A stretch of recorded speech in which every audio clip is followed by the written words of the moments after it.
Nuevamente es un gusto saludarlos para hablar de otro tema de SQL Server. En específico vamos a hablar de cursores, que es un tema complejo ya que hay quienes los apoyan y quienes no. Hay que tener en cuenta que una solución basada en cursores suele ser más lenta que una basada en conjunto de registros. Esto debido a que un cursor procesa las filas de manera secuencial, mientras que el SQL Server está diseñado para manejar eficientemente conjuntos de registros. El problema de los cursores es que para un programador es más fácil, por la lógica de programación, implementar cursores, pero esta debe de ser una práctica que debemos empezar a evitar, buscando siempre soluciones basadas en set de datos o conjuntos de registros.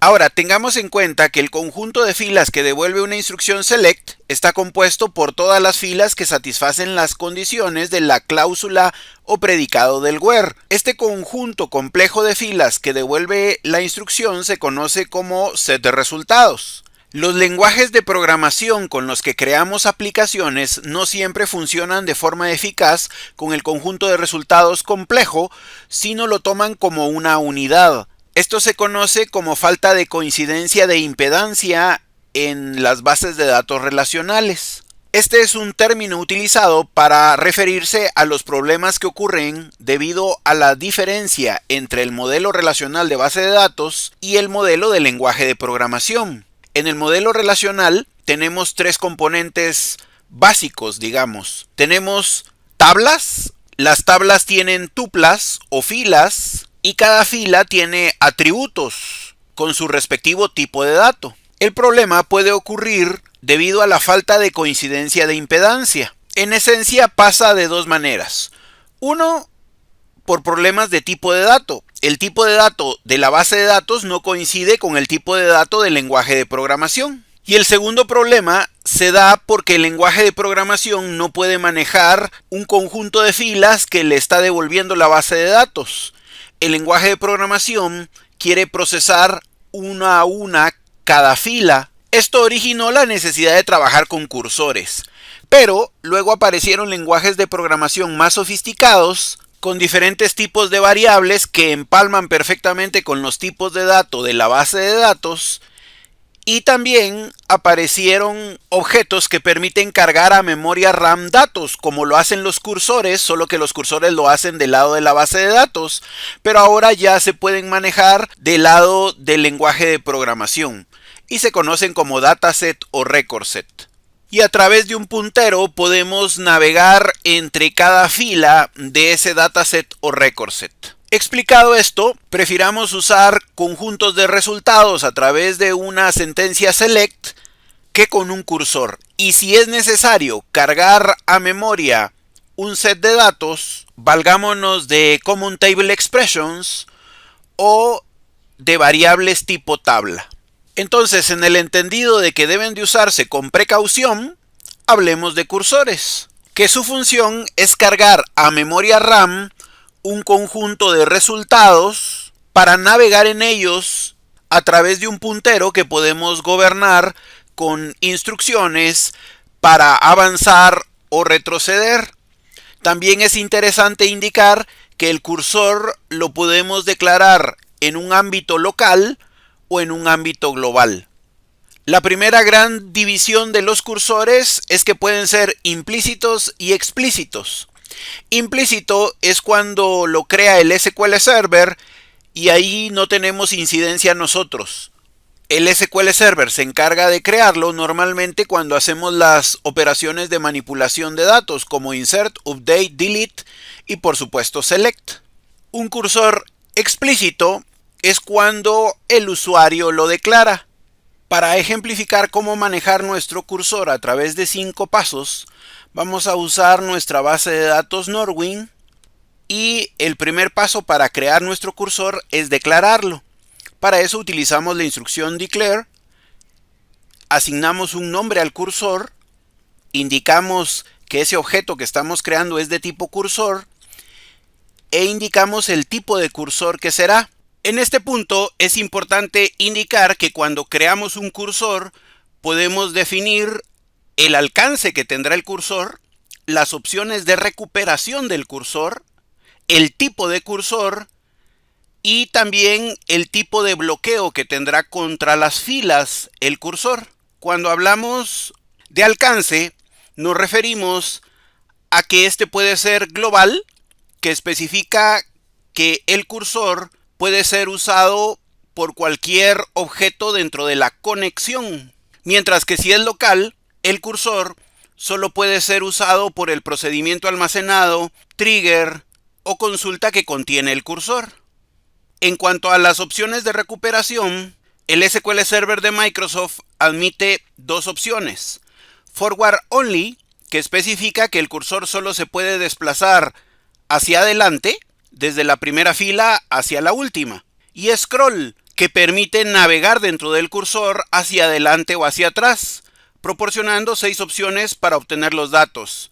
First para ir al primer registro, Last para ir al último, Prior para regresar, Next para avanzar y Relative y Absolute. En cuanto a los tipos de cursores, vamos a contar con 4 tipos de cursores.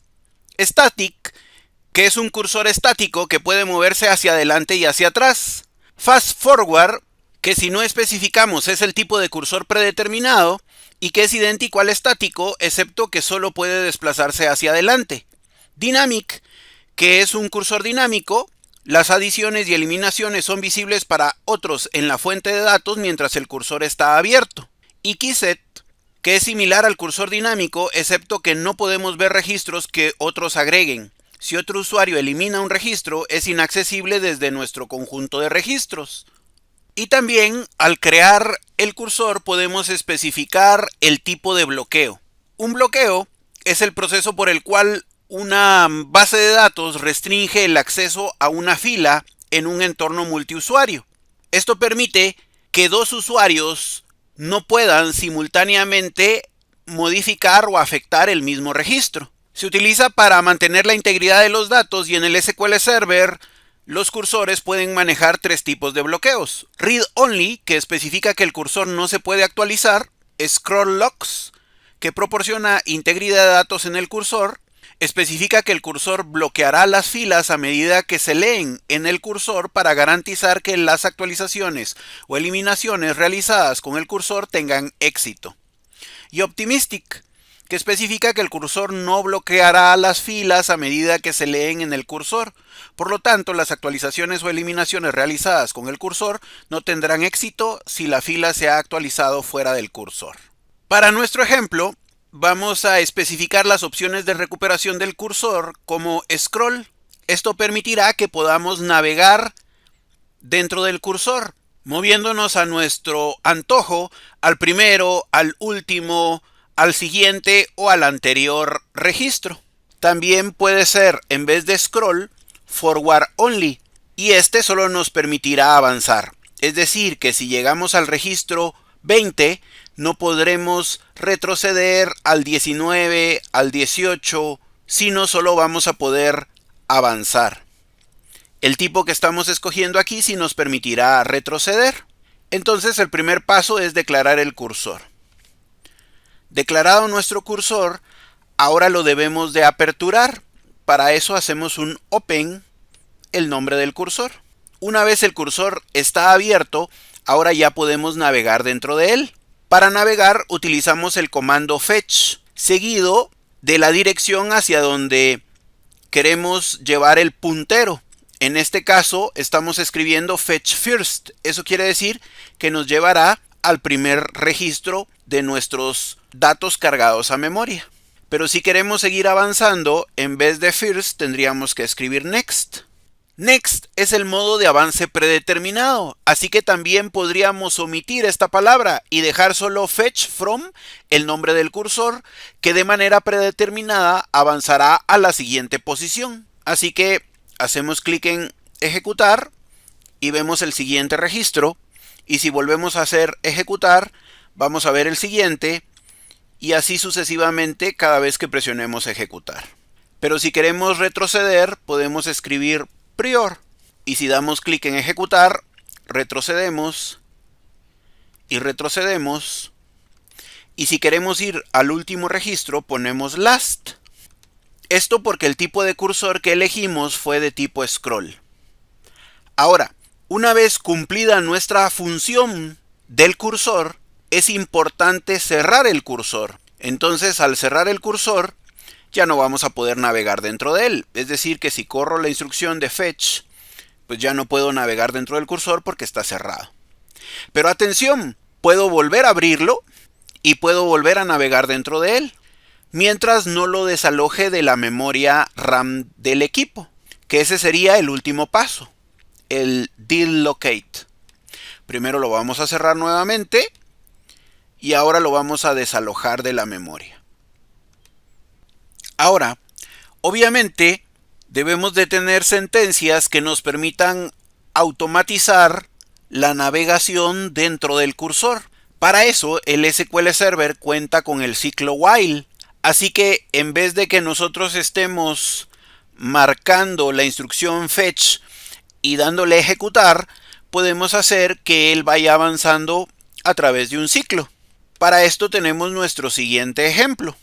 Aquí inicialmente vamos a declarar unas variables en las cuales vamos a almacenar los datos que recibamos del cursor. Entonces estamos creando unas variables de texto y luego vamos a declarar el cursor. El cursor esta vez solo tomará 4 columnas: Customer ID, Company Name, Contact Name y Country. Luego abriremos el cursor y una vez abierto el cursor utilizaremos la instrucción fetch para posicionarnos en el primer registro y cargar la primera fila a nuestras variables. Una vez puesto nuestro puntero en el primer registro, ya podremos utilizar la sentencia while. Esta sentencia while creará un ciclo para ir moviéndose de posición en posición dentro del cursor, y para saber que sí existe el registro, utilizamos una variable del sistema que se llama @fetchStatus.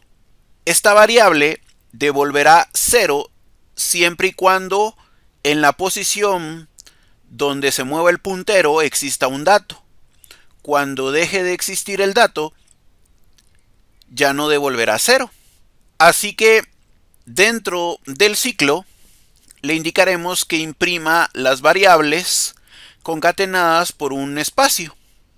La primera vez, como ya hemos hecho un primer fetch que carga valores a la variable, la primera vez podrá devolver el primer registro. Pero para que avance al siguiente, volveremos a utilizar la instrucción fetch cargando la siguiente posición y así sucesivamente mientras permanezca dentro del ciclo. Finalmente, terminada esta operación, cerraremos el cursor y lo desalojaremos de la memoria. ¡Listo! Ejecutemos todo esto junto y veámoslo funcionando.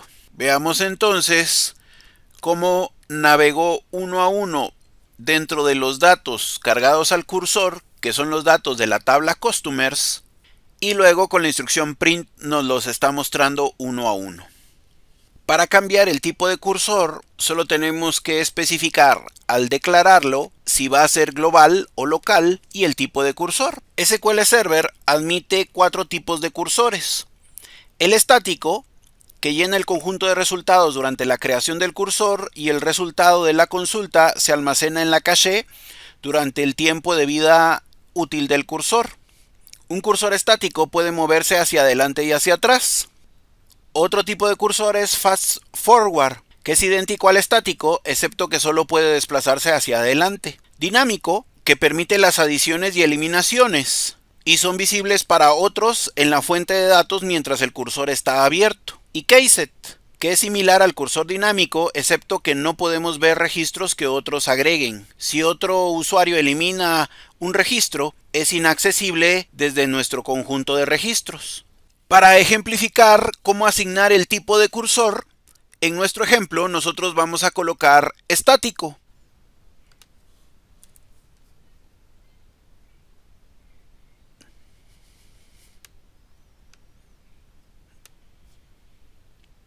Aquí podríamos variarlo a Fast Forward o Dynamic, por ejemplo. Hagamos otro ejemplo, pero esta vez modifiquemos datos. Ajustemos nuestro código para que lo podamos ver todo en la pantalla.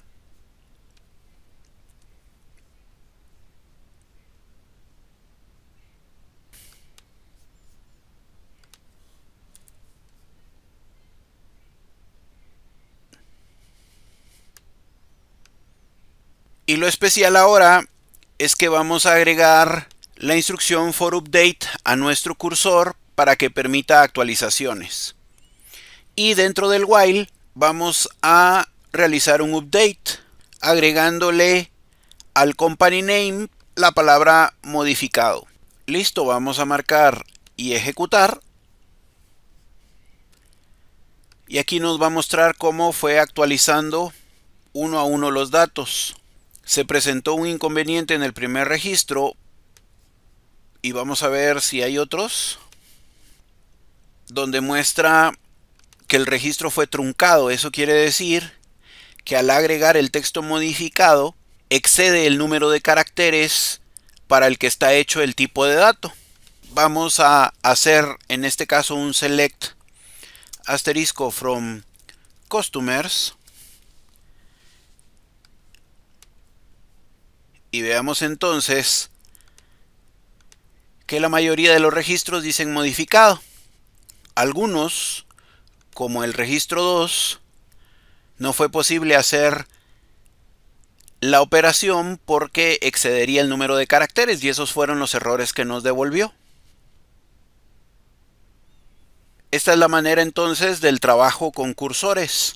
Tengamos en cuenta que este conjunto de instrucciones se podría empacar dentro de un procedimiento almacenado, que es lo que normalmente se hace una vez organizamos correctamente nuestras sentencias y el manejo de nuestro cursor. Se trabaja a través de un procedimiento almacenado. Y la recomendación es manejarlos apropiadamente, que no sean nuestra primera opción, sino démosle un poco de análisis. Como dije anteriormente, prefiera el uso de variables de tipo tabla o de Common Table Expressions antes de llegar a cursores.